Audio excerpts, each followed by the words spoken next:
Reaction to Soleimani's killing on the ground. With tears in their eyes and death to America on their lips, thousands in Iran mourn the death of Qasem Soleimani. Their sorrow quickly turned to anger.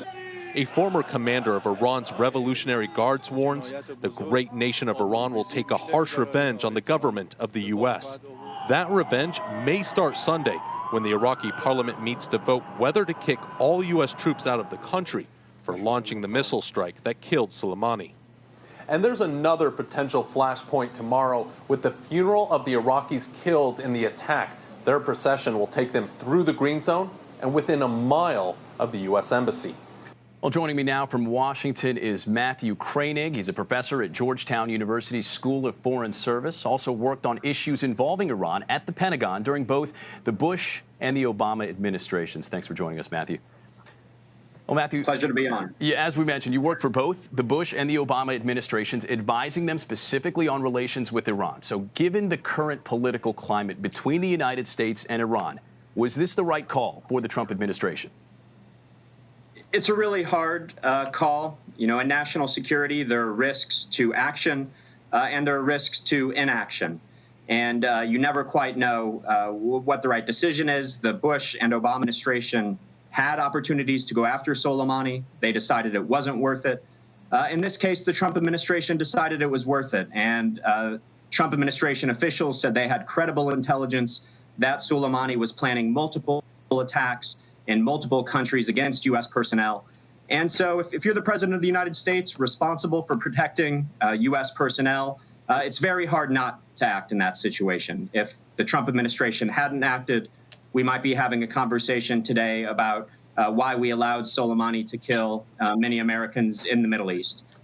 So a hard call, but I think given the intelligence, it's understandable that they came down on the side that they did. So clearly Soleimani has been on the radar of the United States, going back at least to the Bush administration. You mentioned both President Bush and President Obama had the opportunities to act, but they did not. What were some of the factors that pushed them to hold back, to not act against Soleimani?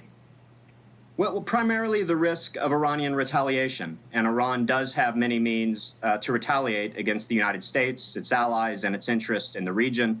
It has the largest stockpile of ballistic missiles in the region.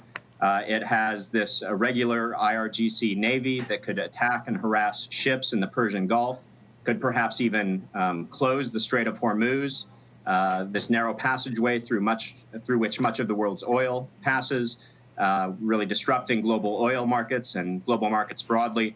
And it has this network of terror and proxy groups that Soleimani controls that have conducted terror attacks around the world in the past. So these are all of some of the ways that Iran could have retaliated in the past and could still retaliate in the coming days. So these are still factors that we have to consider, that we have to look out for.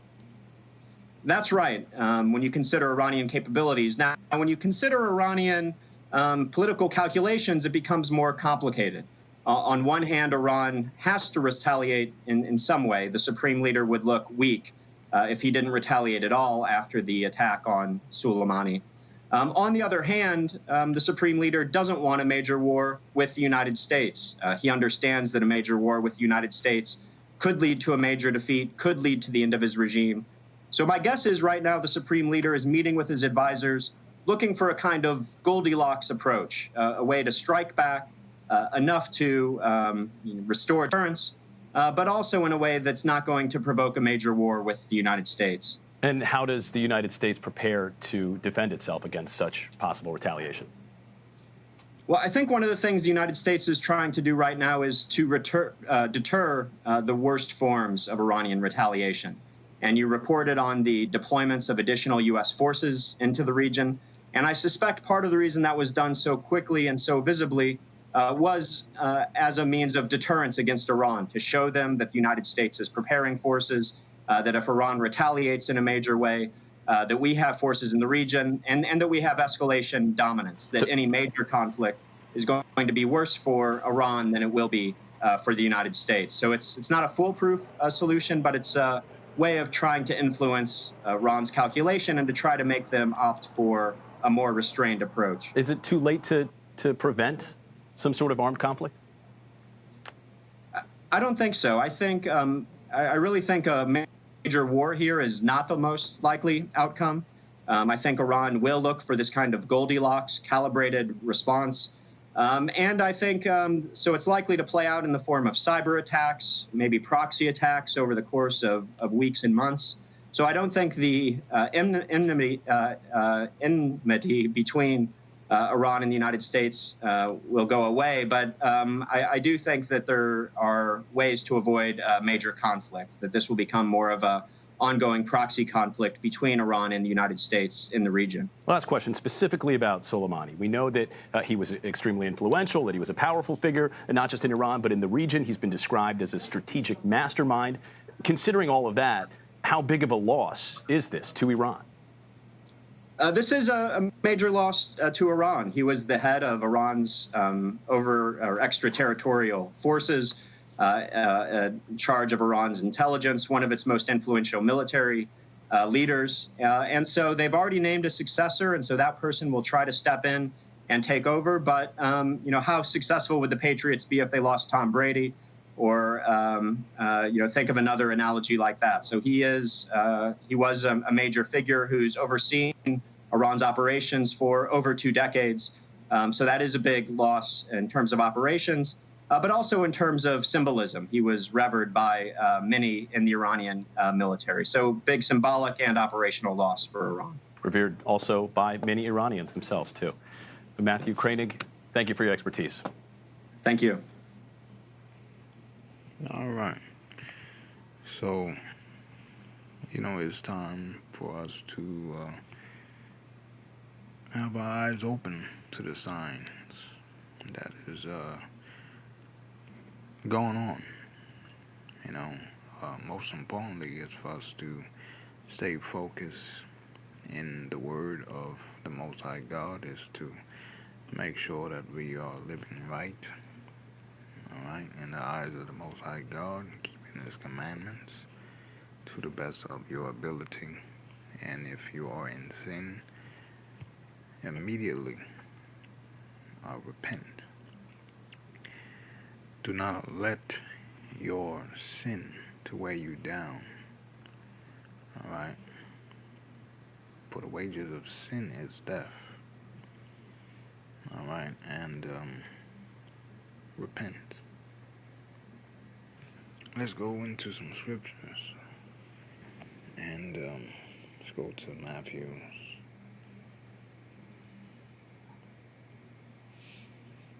Let's go to Matthew's here.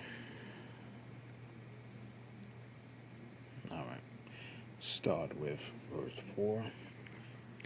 And it says,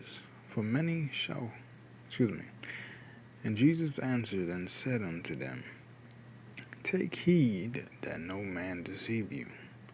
For many shall come in my name, saying, I am Christ, and shall deceive many. And ye shall hear of wars and rumors of wars. See that ye be not troubled.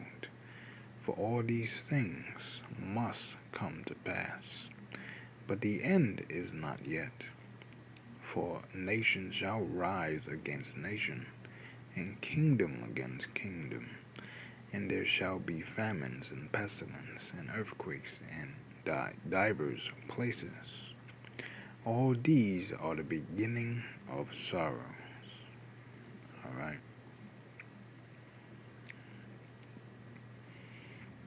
Let's go to 1 Peter 4.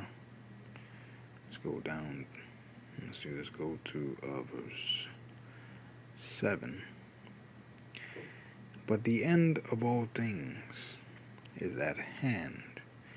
Be ye therefore sober and watch unto prayer. And above all things have fervent charity among yourselves, for charity shall cover the multitude of sins. All right. Use hospitality one to another, without grudging, as every man have received the gift, even so minister the same one to another, as good stewards of the manifold grace of God.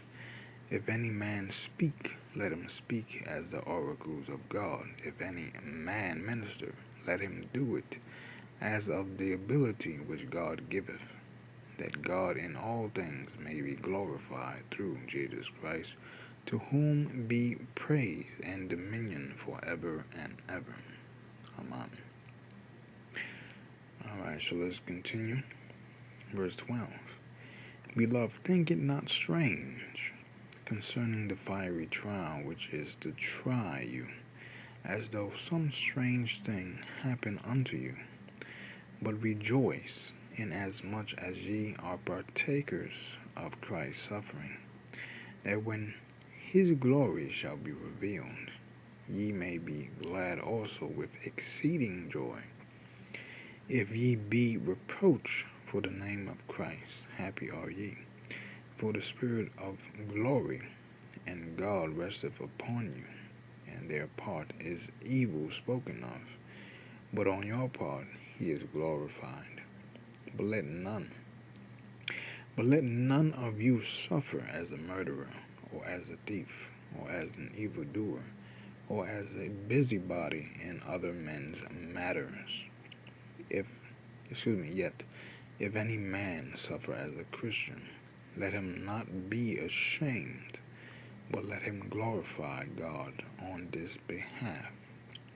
For the time is come that judgment must begin at the house of God, and if it first begin at us, what shall the end be of them that obey not the gospel of God?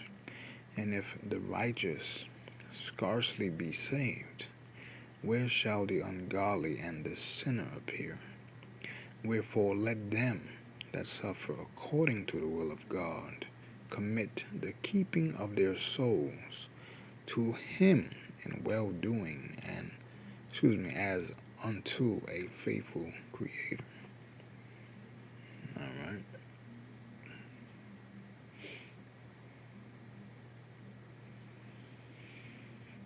Alright, so let's go to Isaiah chapter 13. We're going to start at, I believe, verse 3. I have commanded and sanctified ones. I made an error. I have commanded my sanctified ones. I have also called my mighty ones for mine anger, even them that rejoice in my highness. The noise of a multitude in the mountains, like as of a great people, a tumultuous noise of the kingdoms of nations gathered together. The Lord of hosts mustered the host of the battle. They come from a far country, from the end of heaven, even the Lord, and the weapons of his indignation, to destroy the whole land. How ye, for the day of the Lord is at hand. It shall come as a destruction from the Almighty. Therefore shall all hands be faint, and every man's heart shall melt.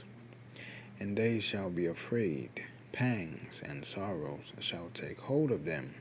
They shall be in pain as a woman that travaileth. They shall be amazed one at another, Their faces shall be as flames. Behold, the day of the Lord cometh, cruel both with wrath and fierce anger, to lay the land desolate, and he shall destroy the sinners thereof out of it. For the stars of heaven and the constellations thereof shall not give their light. The sun shall be darkened in his going forth, and the moon shall not cause her light to shine. And I will punish the world for their evil, and the wicked for their iniquity. And I will cause the arrogancy of the proud to cease, and I will lay low the haughtiness of the terrible. I will make a man more precious than fine gold, even the golden wedge of Ophir. Therefore I will shake the heavens, and the earth shall remove out of her place in the wrath of the Lord of hosts, and in the day of his fierce anger. And it shall be as the chase roe, as a sheep that no man taketh up. They shall every man turn to his own people, and flee every one into his own land. Every one that is found shall be thrust through, and every one that is joined unto them shall fall by the sword.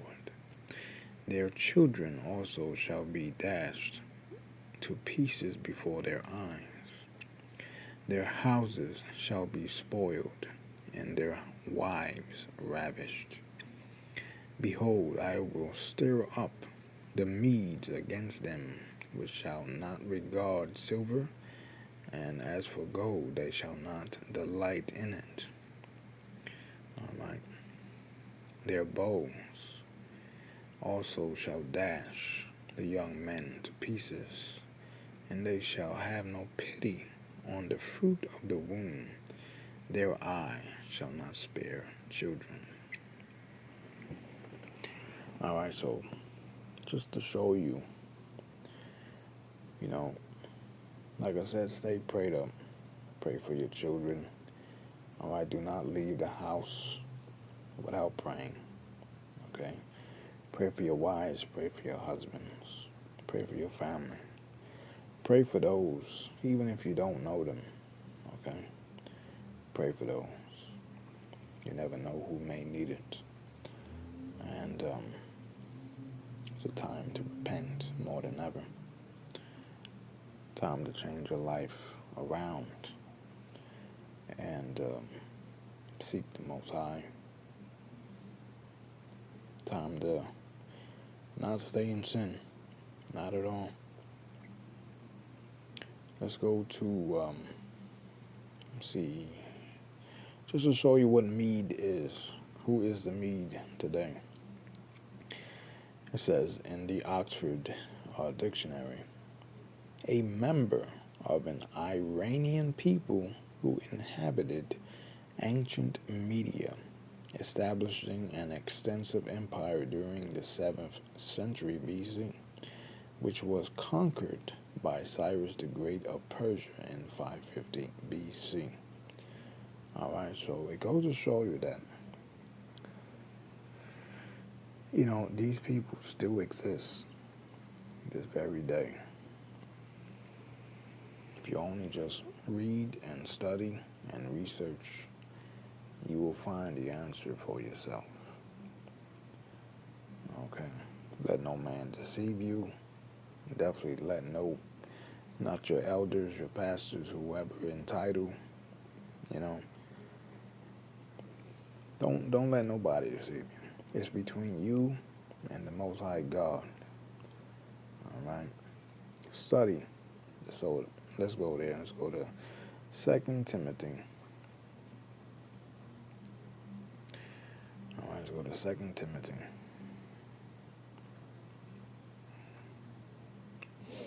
Alright, there we go.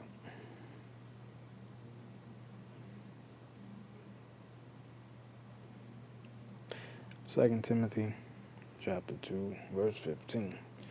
Study to show thyself approved unto God, a workman that needeth not to be ashamed, rightly dividing the word of truth.